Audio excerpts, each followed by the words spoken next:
देखिए, इससे पहले लेक्चर में हमने ये इनर प्रोडक्ट स्पेस में ऑर्थोगोनल कॉम्प्लीमेंट टॉपिक पढ़ा था। अब उसी से रिलेटेड एक थ्योरम हम प्रूव कर रहे हैं। इसके बाद इस लेक्चर में हम बेसल इनइक्वलिटी को भी देखेंगे। पहले इस थ्योरम को प्रूव कर लेते हैं, एग्जाम में पूछी जाती है। क्या है देखिए, W be any sub space of finite dimensional inner product space. W कोई finite dimensional inner product space का सब स्पेस है। पहली बात को ध्यान से समझिएगा। देन आपको प्रूफ करना है v बराबर W plus W direct sum होता है, प्लस का जो साइन बना रखा है, W direct sum of W complement, ठीक है। और दूसरा पार्ट जो है आपका डब्ल्यू का डबल कॉम्प्लीमेंट जो है डब्ल्यू के इक्वल है, ऑर्थोगोनल कॉम्प्लीमेंट, ठीक है। इसकी डेफिनेशन हम पहले पढ़ चुके हैं, ठीक है। अगर आप देखा नहीं वो लेक्चर देखिए। जैसे ये कॉम्प्लीमेंट ऑफ कॉम्प्लीमेंट के अंदर वो सारे वेक्टर आते हैं v के जो s कॉम्प्लीमेंट के साथ ऑर्थोगोनल होते हैं, ठीक है। इसके अलावा उससे पहले हमने ये पढ़ा था, ठीक है, ऑर्थोगोनल कॉम्प्लीमेंट किसे कहते हैं, v के वो सारे वेक्टर का कलेक्शन जो कि s के सारे वेक्टर के साथ ऑर्थोगोनलिटी शो करते हैं, वो ऑर्थोगोनल कॉम्प्लीमेंट में आ जाता है। ये ऑर्थोगोनल कॉम्प्लीमेंट सब स्पेस होता है। यहाँ तक मैं आपको करा चुका हूँ, ठीक है। तो आज पहले इस लेक्चर को इस थ्योरम को प्रूव करते हैं हम। ये थ्योरम क्या कह रही है देखिएगा। इसको प्रूव करने के लिए देखिए प्रूव करते हैं इसको हम, ठीक। दिया गया है पहली बात तो जो गिवन है प्रूफ में, अगर मैं इसके प्रूफ की बात करता हूँ तो जो गिवन है वी क्या है, फाइनाइट डायमेंशनल वेक्टर स्पेस है। V be any finite dimensional vector space, any finite dimensional vector space, V कोई फाइनाइट डायमेंशनल वेक्टर स्पेस है। और W क्या है, W इज सब स्पेस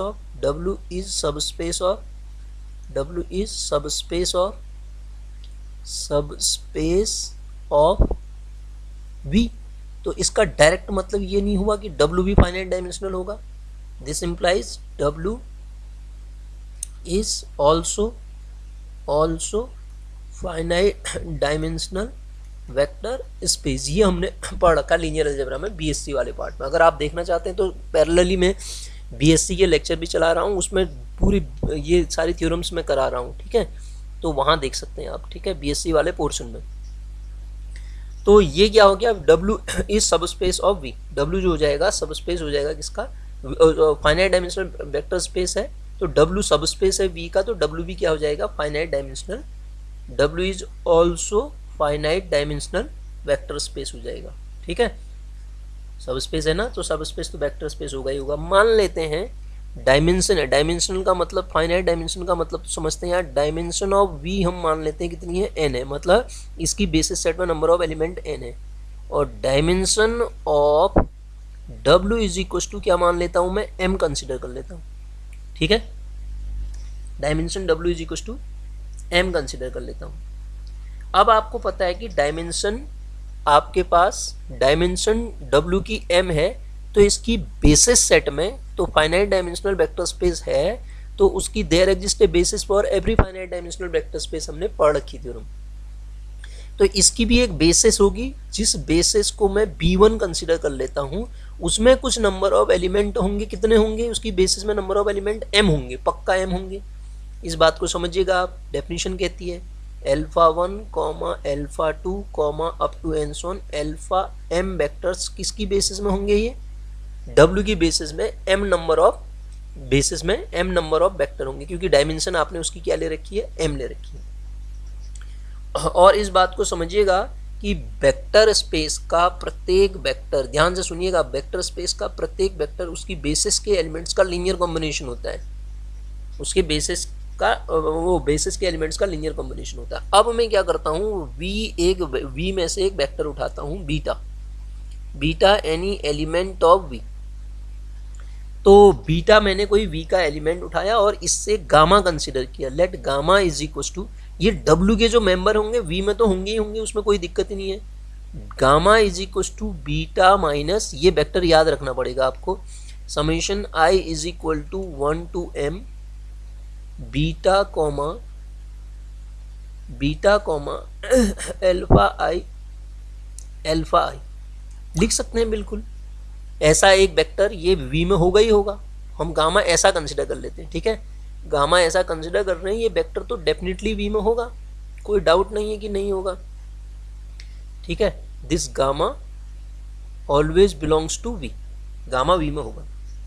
अब ध्यान से देखिए, इससे पहले लेक्चर में मैं आपको करा चुका हूँ कि ये जो गामा है ना, गामा जो है प्रत्येक अल्फा एम के साथ ऑर्थोगोनलिटी शो करता है, ये वाला वेक्टर। जस्ट इससे पहले वाले लेक्चर में हमने ये थ्योरम पढ़ी है। तो gamma is orthogonal to each alpha i where i is equal to 1 to m। ठीक है, ये प्रत्येक के साथ ऑर्थोगोनलिटी शो करता है। ठीक है, और कैसा होता है, gamma is orthogonal to subspace W spanned by the vector. ये पूरी स्टेटमेंट थी, थ्योरम का स्टेटमेंट आप लिख सकते हैं यहाँ पे। ठीक है, प्रत्येक वेक्टर के साथ ऑर्थोगोनलिटी शो करेगा। तो सर अगर गामा प्रत्येक के साथ शो करता है ऑर्थोगोनलिटी, तो क्या मैं ये बोल दूं gamma belongs to W complement? Yes, बिल्कुल बोल सकते हैं आप, gamma belongs to W complement.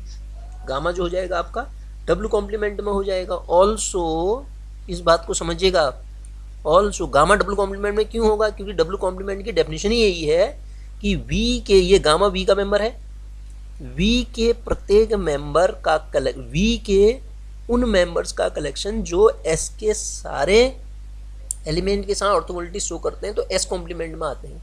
तो ये इसके साथ ऑर्थोगोनलिटी शो कर रहा है तो W कॉम्प्लीमेंट में आ जाएगा।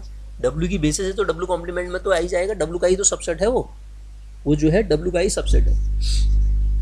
ठीक, दूसरी चीज क्या है, ये जो वेक्टर ये वाला पोर्शन हमने लिखा है, इसका सेकंड वाला part, I is equal to 1 to m beta comma alpha I, ये क्या है, I बराबर 1 से n, ये W की बेसिस के लीनियर कॉम्बिनेशन में लिखा गया है। यही तो बेसिस के एलिमेंट्स का लीनियर कॉम्बिनेशन ही है, तो स्केलर होता है, ये वाला पोर्शन तो स्केलर होता है ना, ये वाला तो बेसिस के लीनियर कॉम्बिनेशन में लिखा गया है। अब इस इक्वेशन 1 को ध्यान से सुनिएगा, इक्वेशन 1 को फ्रॉम इक्वेशन 1 को क्या मैं sir beta is equal to इस तरीके से लिख सकता हूँ, summation I is equal to 1 to m। ठीक है, उसको यहाँ ले गया मैं, I equal to 1 to n beta comma alpha i plus gamma. Equation second कुछ नहीं कर रखा है, आगे पीछे कर दिया है।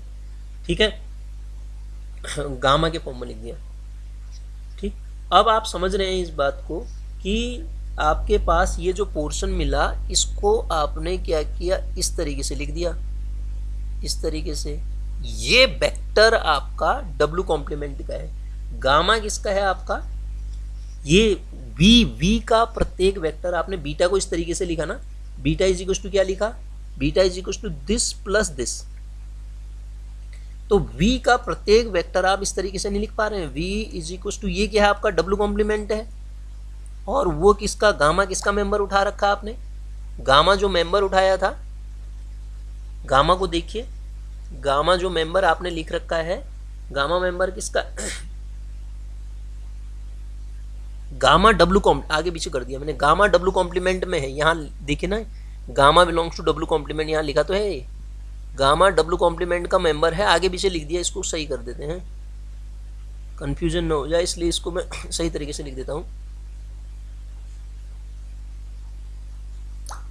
तो ये यहाँ पे कैसे लिखूंगा, ये W का मेंबर है, यस, प्लस ये W कॉम्प्लीमेंट का मेंबर है, तो V इज इक्वल टू हमने ये लिखा, ये कंप्लीट नहीं हुई थ्योरम अभी, डायरेक्ट सम अभी नहीं लिख सकता हूँ, तो मुझे ये प्रूव करना पड़ेगा, ये डिसजॉइंट भी है। सेकेंड पार्ट में इनका इंटरसेक्शन मुझे डिसजॉइंट प्रूव करना पड़ेगा, तब जाके मैं ये बात बोल सकता हूँ ना, इसकी डायरेक्ट सम की डेफिनेशन होती है ना, ये V is of direct sum of W and W complement, तभी तो कह पाओगे वो डायरेक्ट सम की डेफिनेशन है। तो सेकेंड पार्ट के लिए अब मैं क्या करता हूँ, देखो again we have to prove that, इसका सेकेंड पार्ट का मतलब उसी का पोर्शन ना, again we have to prove that, again we have to prove that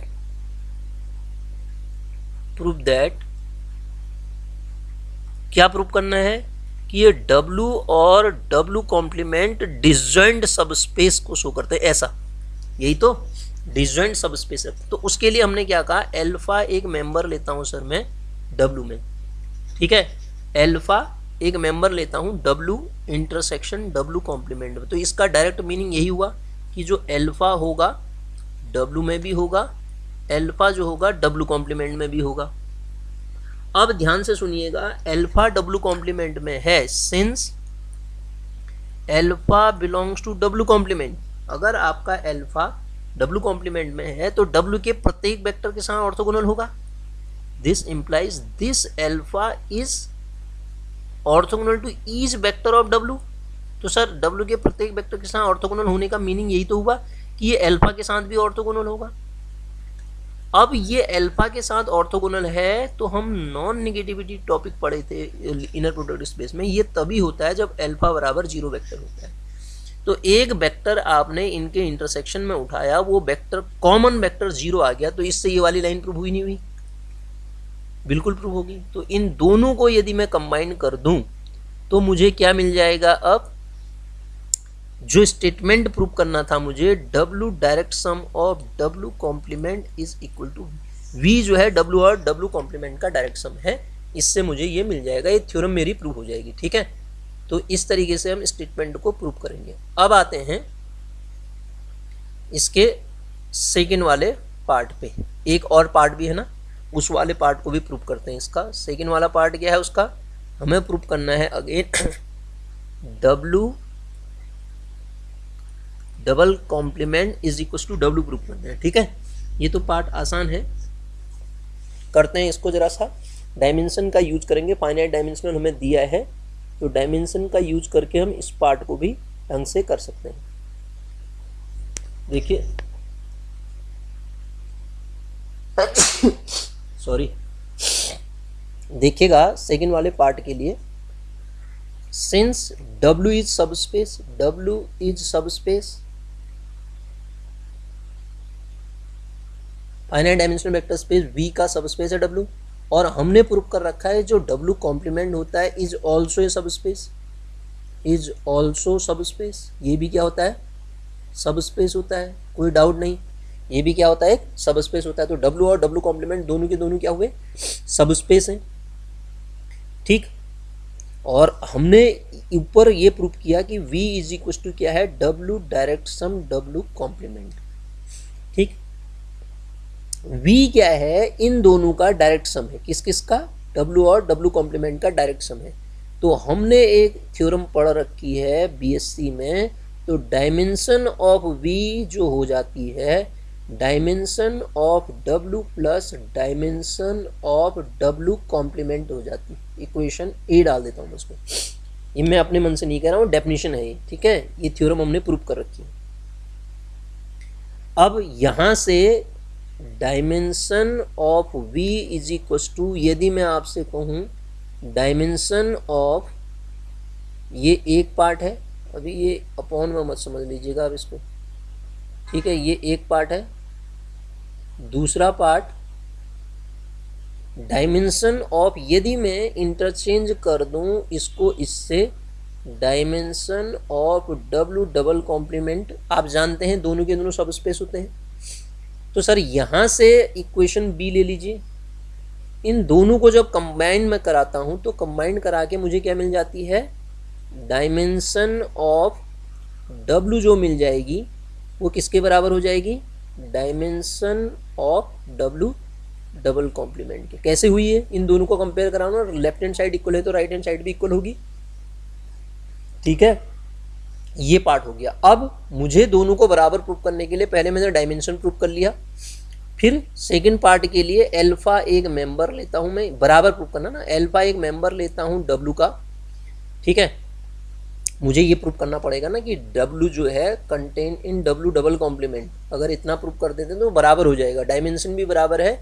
अगर ये भी प्रूव हो गया तो आपका ये पूरा का पूरा कहानी प्रूव हो जाएगा। मैं पहले इसको प्रूव कर रहा हूँ, देखो। उसके लिए एल्फा एक W में मेंबर लेता हूँ, तो देन एल्फा कॉमा बीटा बराबर 0 for all beta belongs to W complement होगा। तो इसका मतलब दिस इम्प्लाइज, ये अगर ऐसा है दिस इम्प्लाइज ये जो आपका एल्फा जो हो जाएगा, जो कि मेंबर W का था, वो किसका मेंबर मिल गया? एल्फा बिलोंग कर गया W डबल कॉम्प्लीमेंट में। तो सर ये वाली लाइन प्रूव होगी इससे। कौन सी लाइन? कि W जो है सबसेट है W डबल कॉम्प्लीमेंट का। इक्वेशन C लिख देता हूँ मैं इसको। अब again since W contained in W double complement therefore W is subspace of, इसके अंदर कंटेन कर रहा है, सबस्पेस हो जाएगा किसका, W डबल कॉम्प्लीमेंट का सबस्पेस हो जाएगा W। ठीक, और डायमेंशन भी दोनों की सेम है, डायमेंशन भी सेम है, ये सबस्पेस भी हो गया, सबस्पेस तो होता ही होता है, W सबस्पेस है और ये भी सबस्पेस है, W किसका सबस्पेस हो जाएगा, इसका सबस्पेस हो जाएगा। तो यहाँ से आप डायरेक्ट नहीं बोल सकते हैं कि W जो है W डबल कॉम्प्लीमेंट के इक्वल हो गया। ठीक है, तो ये सेकेंड वाला पार्ट भी इससे प्रूव हो जाएगा। ठीक है सर, ये बात हमने प्रूव करी। तो यहीं से सर एक डेफिनेशन निकल के आती है, इस बात को मैं बताता हूँ आपको। इसी दोनों स्टेटमेंट से अगर मैं बात करूँ तो एक डेफिनेशन निकल के आती है। उस डेफिनेशन को क्या कहते हैं देखिएगा, यहाँ से आपकी डेफिनेशन निकल के आती है। इफ, मैं पूरा स्टेटमेंट वाइज इसको लिख देता हूँ, if W is subspace of, W is subspace of, W is subspace of finite dimensional vector space, W is subspace of finite dimensional vector space मतलब इनर प्रोडक्ट स्पेस, मैं IPS पढ़ा रहा हूँ ना, finite dimensional inner product space, inner product space. ठीक है, inner product space का। ठीक है, क्योंकि इनर प्रोडक्ट स्पेस के लिए ऑर्थोनॉर्मल बेसिस भी होती है, इनर प्रोडक्ट स्पेस V। ठीक, देन तो उस केस में हमने प्रूव क्या किया, देन V को आप W plus W direct sum of W और W कॉम्प्लीमेंट लिख पाते हैं। Therefore for all alpha belongs to V, प्रत्येक वेक्टर जो V का है कैन बी, ये इन दोनों के सम के फॉर्म में लिखा जाएगा ना, एल्फा यहाँ से उठाओगे तो इसका मतलब यही तो हुआ, can be uniquely expressed as,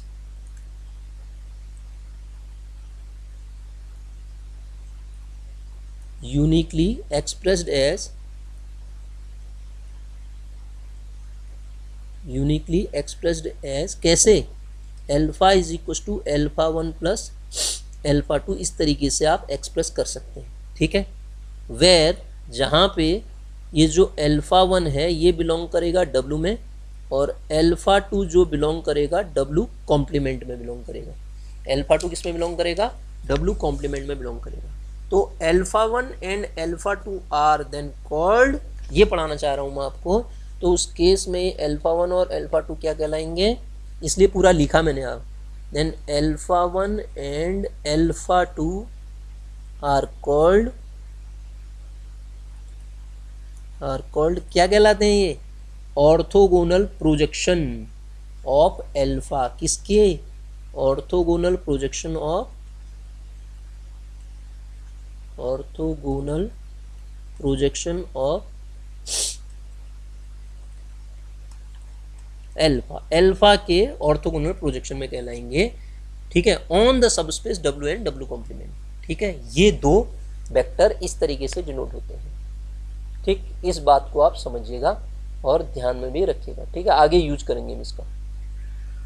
अब आता हूं मैं बेसल्स इनइक्वालिटी में। बेसल इनइक्वालिटी क्या है, बहुत इंपॉर्टेंट है। अच्छा, इस थ्योरम को फिर, इस क्वेश्चन को फिर करते हैं, पहले बेसल्स इनइक्वालिटी पढ़ लेते हैं। बेसल इनइक्वालिटी क्या कहती है, ठीक है, ये बहुत इंपॉर्टेंट है। बेसल इनइक्वालिटी ध्यान से समझिएगा, इसके स्टेटमेंट को समझते हैं पहले। क्या कह रहा है, बेसल इनइक्वालिटी कहते किसे हैं, if beta alpha 1 to alpha m is any और फाइनाइट ऑर्थोनॉर्मल सेट। ये क्या है, कोई फाइनाइट ऑर्थोनॉर्मल सेट है। फाइनाइट ऑर्थोनॉर्मल सेट का मतलब क्या हुआ, ये एक ऑर्थोनॉर्मल सेट किसे कहते हैं, जो पेयर वाइज डिसजॉइंट हो और यूनिट उसका नॉर्म 1 हो प्रत्येक वेक्टर का, in an inner product space B। If beta is any vector in V, beta V का कोई वेक्टर लेते हैं तो आप इस तरीके की इनइक्वालिटी को फॉलो करते हैं। ठीक है, ये होती है Bessel's inequality. Summation I is equal to 1 to m beta comma alpha I के मॉड का square less than equal to norm beta square. Furthermore आगे भी लिखता है, equality hold if and only beta is in subspace spanned by alpha 1 to alpha i। Equality hold होती है तो beta linear combination of finite member of B लिखा जाएगा। Linear span को हम पढ़ चुके हैं। लीनियर स्पान टॉपिक को आप देख लीजिएगा सर, मैंने जस्ट ये जो टॉपिक पढ़ा रहा हूँ इसके पहले आप इनर प्रोडक्ट स्पेस का जो टॉपिक मैं अपलोड कर रहा हूँ जस्ट उससे पहले लीनियर स्पान पढ़ा रखा है। आप जरा पहले लीनियर स्पान को ढंग से समझिए, फिर जाके ये चीज़ें आपको समझ में आएंगी, ठीक है। क्योंकि लीनियर स्पान जो टॉपिक है बहुत इंपॉर्टेंट है, उसकी डेफिनेशन ही समझना इंपॉर्टेंट है अपने आप में, ठीक है। तो पहले हम इस थ्योरम का प्रूफ सीखते हैं, उसके बाद आगे बढ़ेंगे, उस स्टेटमेंट को भी प्रूव करेंगे। ये क्या कहना चाह रहा है, गामा, अब देखो ये हर एक क्वेश्चन के लिए जो गामा वेक्टर हमने कंसिडर किया था ना, उस गामा वेक्टर को ध्यान रखना है। Gamma is equal to beta minus ये ऐसे लिख सकते हैं ना, ये बात तो आप समझ रहे हैं ना कैसे लिखा है, ये इसका यूज कर रहे हैं, लिख सकते हैं सब बी 1 to m कैसे beta comma alpha I of alpha I, क्योंकि ये जो है आपका m वेक्टर्स का लीनियर कॉम्बिनेशन है, स्केलर मल्टीप्लिकेशन मिला है, ये दोनों को मिला के स्केलर मल्टीप्लिकेशन मिला, और बीटा आपका उसी का मेंबर है, तो उसको जोड़ोगे घटाओगे जो भी मिलेगा वो बाय क्लोजर प्रॉपर्टी, ठीक है, ये बिलोंग करेगा इसमें। सबसे पहले हम श्वार्ज़ इनइक्वालिटी से हर क्वेश्चन को इसी मेथड से करते आ रहे हैं, इसके नॉर्म ऑफ गामा स्क्वायर की वैल्यू निकाल लेते हैं। नॉर्म ऑफ गामा स्क्वायर कहने का मतलब क्या होगा, beta minus summation of I is equal to 1 to m beta comma alpha I of alpha आई, ठीक है, ये हुआ, comma beta minus summation of I is equal to 1 to m beta comma alpha I of alpha आई, ठीक है।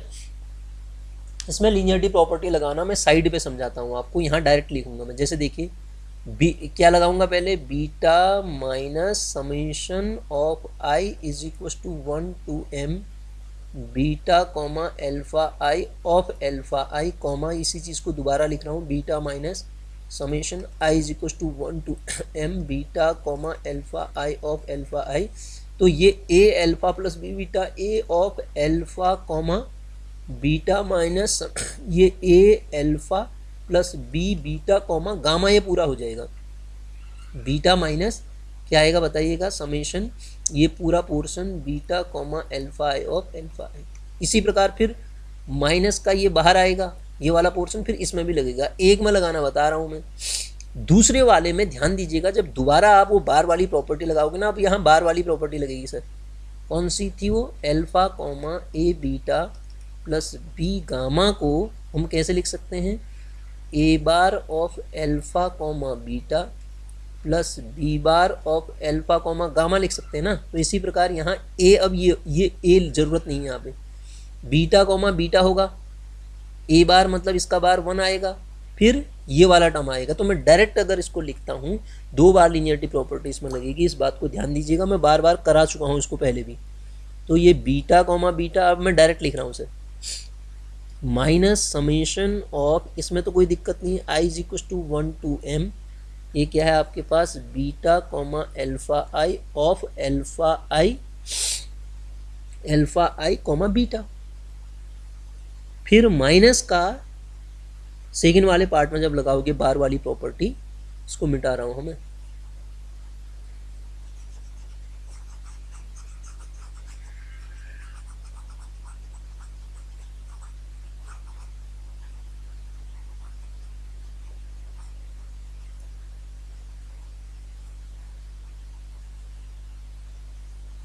देखिए second वाले part में लगाएंगे आप लीनियरिटी प्रॉपर्टी लगाएंगे, तो क्या बचेगा, एक टर्म ये होगी, दूसरी टर्म ये होगी, माइनस, अब आप देखिए समेशन ऑफ, इसमें तो कोई दिक्कत नहीं है, आई इज इक्व टू, इसमें हम आई की जगह पे जे ले लेते हैं क्योंकि फिर कन्फ्यूजन हो जाएगा, J is equal to 1 to m beta comma alpha J, दोनों साइड वही कर दूंगा, उससे कन्फ्यूजन क्रिएट नहीं होगा, बीटा कॉमा एल्फा जे, ठीक है, प्लस समेशन अब 2 बार आ जाएगा यहाँ पे, आई इज, इसीलिए मैंने जे किया सेकेंड वाले पार्ट में, I is equal to 1 to m, फिर summation J is equal to 1 to m, J is equal to 1 to m beta comma alpha I, beta comma वही लिख रहा हूँ मैं, कोई नया नहीं है, एल्फा जे कॉमा यहाँ पे क्या आएगा, एल्फा आई एल्फा जे। सर अब प्रॉपर्टी देखिए, ये क्या है, एक फाइनाइट ऑर्थोनॉर्मस सेट है, ऑर्थोनॉर्मल है तो ऑर्थोगोनल भी होगा। तो ध्यान दीजिएगा बीटा कॉमा अल्फा, ये जो लिखा है मैंने ये अल्फा आई आएगा। हाँ सर, यहाँ पे बीटा कॉमा अल्फा आई की वैल्यू जब आप निकालोगे प्रत्येक अल्फा के साथ बीटा अल्फा आई की वैल्यू क्या होगी, 0 होगी। ठीक है, ये जब डिफरेंट हो जाएंगे ना बीटा कॉमा अल्फा आई, आप जब लिखोगे बीटा कॉमा अल्फा आई, ये मैं गलत बोल रहा हूँ, यहाँ पे है ये अल्फा आई, क्योंकि अल्फा आई कॉमा अल्फा जे की वैल्यू क्या हो जाएगी, ये वाली वैल्यू नहीं, 0 हो जाएगी या 1 हो जाएगी। ये जब डिफरेंट होंगे तो तब 0 हो जाएगी, ठीक है, ये नहीं, और जब ये इक्वल हो जाएंगे तो 1 हो जाएगी। तो यहाँ ये प्रॉपर्टी लगाओगे आप तो ये पूरा पोर्शन गायब हो जाएगा। एक समीशन आपके पास मिलेगा इसमें, जिसमें से ये 1 वाला बचेगा और यहाँ से आपके पास ये पोर्शन क्या मिलेगा, ये तो 1 हो गया, तो ये 2 ही चीज़ बचेंगी और एक समीशन पूरा गायब। तो ये जो मिलेगा मुझे क्या मिलेगा, ऑन समिंग आप पूरा लिखेंगे यहाँ पे, on summing with respect to I comma J alpha I comma alpha J is equal to 1 if I is equal to J and 0 if I not equal to J. तो orthonormal की property लगाई मैंने, तो orthonormal set की, तो बराबर मुझे यहाँ से क्या मिला, डायरेक्ट लिख दूँ आप यहाँ पे, norm of beta square minus एक पोर्शन को पूरा गायब करा हमने, ये तो ऐसे ही रहा, ये वाले पोर्शन को ध्यान दीजिएगा जरा सा, सही कर रहे हैं इसको, समेशन ऑफ क्या मिलेगा बताइए, I is equal to 1 to m beta comma, इसको क्या लिख सकता हूँ मैं, बीटा कॉमा अल्फा आई, और अल्फा आई कॉमा बीटा को बीटा कॉमा अल्फा आई का बार लिख दें क्योंकि इनर प्रोडक्ट स्पेस का है भाई, कॉन्जुगेट सिमेट्री, माइनस यहाँ summation of J is equal to 1 to m beta comma alpha J bar और बीटा कॉमा अल्फा जे, ठीक है, और प्लस का यहाँ क्या बचा, प्लस का summation of I is equal to 1 to m beta comma alpha i और बीटा कॉमा अल्फा, यहाँ नहीं लिखा था मैंने अल्फा, या आपके पास क्या मिलेगा अल्फा आई ना, अल्फा आई का बार, ठीक है। तो अब 2 टर्म इसमें गायब हो गए प्लस माइनस वाले, तो आपके पास बचा कितना, यहाँ से देखिए, यहाँ से केवल ये बच रहा है जेड बार बराबर मॉड जेड स्क्वायर होता है ना, तो नॉर्म ऑफ गामा स्क्वायर की जो वैल्यू बच रही है मेरे पास, क्या बच रही है, norm of beta square minus, इसको क्या लिख सकता हूँ, summation of I is equal to 1 to m mod of, एक टर्म सेकेंड और फोर्थ को काट दो ना प्लस माइनस की, एक टर्म बच जाएगी, तो मॉड ऑफ कितना हुआ वो, mod of beta comma alpha i के मॉड का स्क्वायर, ये वाली टर्म और ये वाली टर्म गायब हो जाएंगी, ठीक है।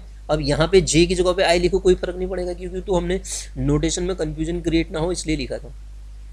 नाउ फर्दर अगर हम आगे बढ़ें तो हम जानते हैं, क्या जानते हैं, since norm of gamma square जो होता है ग्रेटर इक्वल देन 0 होता है, तो इसका मतलब ये पोर्शन भी ग्रेटर इक्वल देन 0 होगा, ये पूरा का पूरा पोर्शन क्या होगा, ग्रेटर इक्वल देन 0 होगा, ये ग्रेटर इक्वल देन 0 होगा, मतलब क्या हुआ, अब इनइक्वलिटी को लिख दो फिर, summation of I is equal to 1 to m beta comma alpha i के मॉड का square less than equal to norm of beta square, यही तो प्रूव करना था, ठीक है। पहले पार्ट में ये प्रूव कर दिया हमने,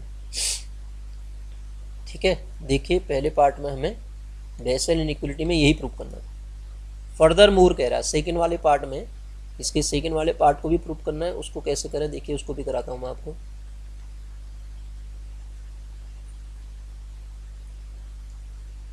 हमने प्रूव क्या किया, summation of I is equal to 1 to m beta mod beta comma alpha i के मॉड का square less than equal to क्या होता है, नॉर्म ऑफ बीटा स्क्वायर, ठीक है।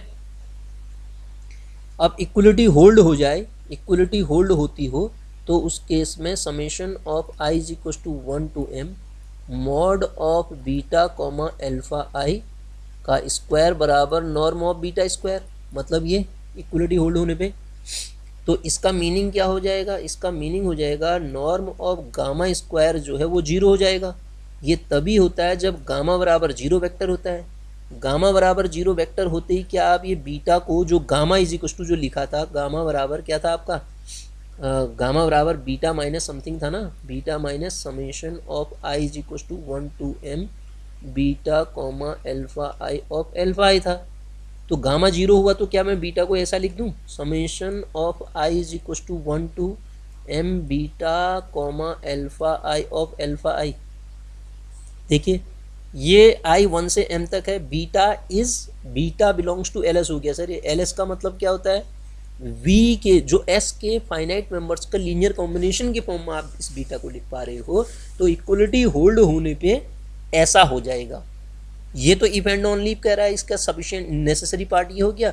अगर मैं इसके सफिशिएंट पार्ट की बात करता हूँ तो सफिशिएंट में क्या हो जाएगा, अगर ये बराबर हो, इक्वलिटी होल्ड हो जाती है, हमने क्या लिखा, इक्वलिटी होल्ड होती है बीटा लीनियर कॉम्बिनेशन में लिखा जा रहा है। और अगर बीटा लीनियर कॉम्बिनेशन में लिखा जाए, मतलब बीटा बराबर ऐसा लिखा जाए, सफिशिएंट में देखिए i is equal to 1 to m beta comma alpha I of alpha आई, ठीक है, ऐसे लिखा जाए, तो इसका मतलब वो गामा जीरो हो जाएगा। वहाँ से ऊपर से देखो, ऊपर वाली कंडीशन में गामा बराबर जीरो वेक्टर हो जाएगा, और गामा जीरो होगा तो नॉर्म ऑफ गामा स्क्वायर भी क्या हो जाएगा, norm of gamma square zero हो जाएगा। Sir norm of gamma square zero होने का मीनिंग क्या हुआ, ये आपने ना ये बराबर कर दिए तो ये जीरो नहीं हो जाएगा, देखो ये, तो गामा जीरो वेक्टर का मतलब क्या हुआ, नॉर्म गामा स्क्वायर जीरो हो जाएगा। नॉर्म गामा स्क्वायर जैसे ही जीरो होगा तो जो वो इक्वेशन थी हमारी, वो जो कंडीशन थी तो बराबर में आ जाएगी वो, ठीक है। कौन सी कंडीशन, गामा स्क्वायर बराबर आपने ये लिखा था ना सर, गामा का स्क्वायर जो आ रहा था हमारे पास norm of beta square minus summation of I is equal to 1 to m, यही तो प्रूव किया था अभी, बीटा कॉमा एल्फा आई के मॉड का स्क्वायर। अगर ये जीरो हो गया तो ये दोनों बराबर नहीं आए, ठीक है। तो यही प्रूव करना था इसके सेकंड वाले पार्ट में, ठीक है। तो एक क्वेश्चन और बचा है, उसको भी देख लेते हैं, ठीक है। वो क्या है देखिएगा,